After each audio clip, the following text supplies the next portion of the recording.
Well, all I can say is thank God for John Cena and Brock Lesnar, two superstars, two athletes who absolutely saved this show from being an utter and complete disastrous show. This is your last Raw before Night of Champions, and this is what we get. This is what you feed to us. You know what? You know it's going to be a bad Raw when before Raw went on the air, it was reported by F4W Online that the Raw script had not been written yet. And you knew that that was going to spell bad news for Monday Night Raw. So going in, my expectations wasn't that high. And you know, that's funny because a lot of people are coming on here and bashing me and criticizing me, saying, oh, that means Raw is going to be better. Oh, Sean, why are you bashing something that hasn't come out? Why are you criticizing it? Why are you using constructive criticism? Why are you being so negative? Why are you giving a thumbs down? Because did you see the damn show? Did you see the same show that I witnessed? This is your final Raw before Night of Champions, and this is the best you can do. You want people to subscribe to the WWE Network for $9.99, and this is the crap fest that you've handed to us? Brock Lesnar and John Cena made that part of Raw the compelling, intriguing, interesting part. And if they hadn't brawled when Lesnar came to the ring, I'll tell you what, I jumped out of my seat. I was going wild. I was going nuts. I went so nuts I almost broke my hand on my table because I cracked it. And when Lesnar came to the ring, you could feel the tension. You could feel the hatred. You could feel the heat. You could feel that an eruption was about to take place. And then when Brock Lesnar started backpedaling and Brock Lesnar started leaving, you knew that you were about to be severely disappointed. But then Brock Lesnar would come back and the brawl would ensue. This time, it was John Cena getting the better of the situation. And that told a good story. Brock Lesnar and John Cena didn't have to say a whole hell of a lot for this story to get over. This was almost like a two-man show with a one-man program for a pay-per-view for the WWE World Championship. John Cena was over this program. Brock Lesnar arrived late due to his airlines being postponed or set back, so he came to Raw during halftime when Monday Night Football was on. Let me go back to my notes here, and here's the thing about this Raw, ladies and gentlemen. Here is the thing.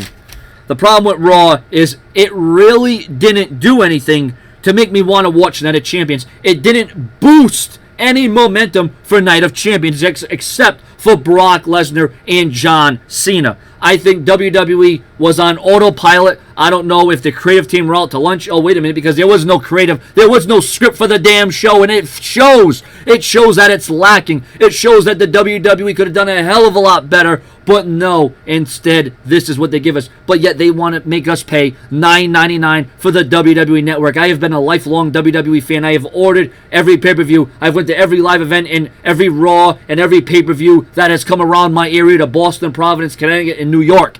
And I cannot remember a Monday Night Raw that had such a dismal effect before a pay-per-view. I should not be coming on here and talking about how terrible and how garbage Raw was, except for 1 or 2 points. Sure, there were a couple strong matches, but what is that going to do to sell Night of Champions?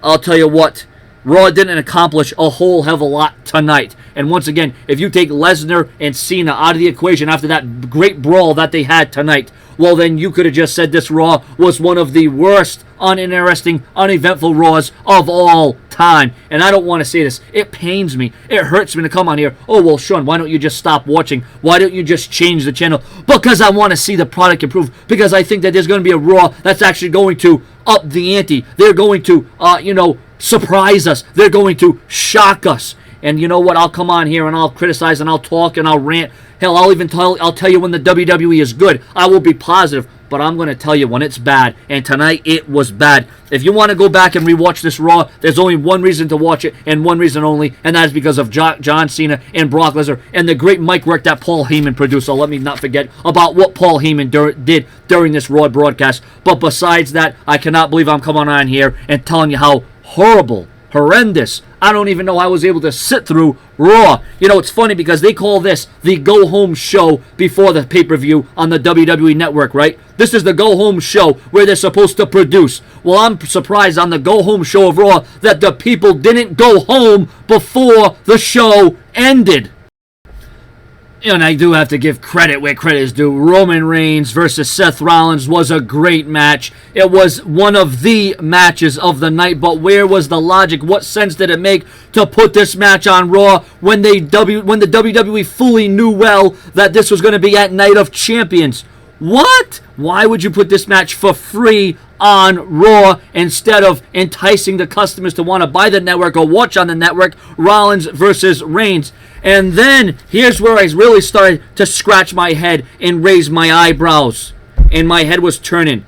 Mark Henry in the main event, the closing segments of Raw at the 11 o'clock p.m. hour. How many channels got changed then? I cannot wait to see. I am anticipating the hourly breakdown, the minute to minute of when the people tuned in and tuned out, because I can guarantee you that right after the John Cena Brock Lesnar segment, people tuned out. I can almost guarantee you that. Like I said, ladies and gentlemen, this show just blew.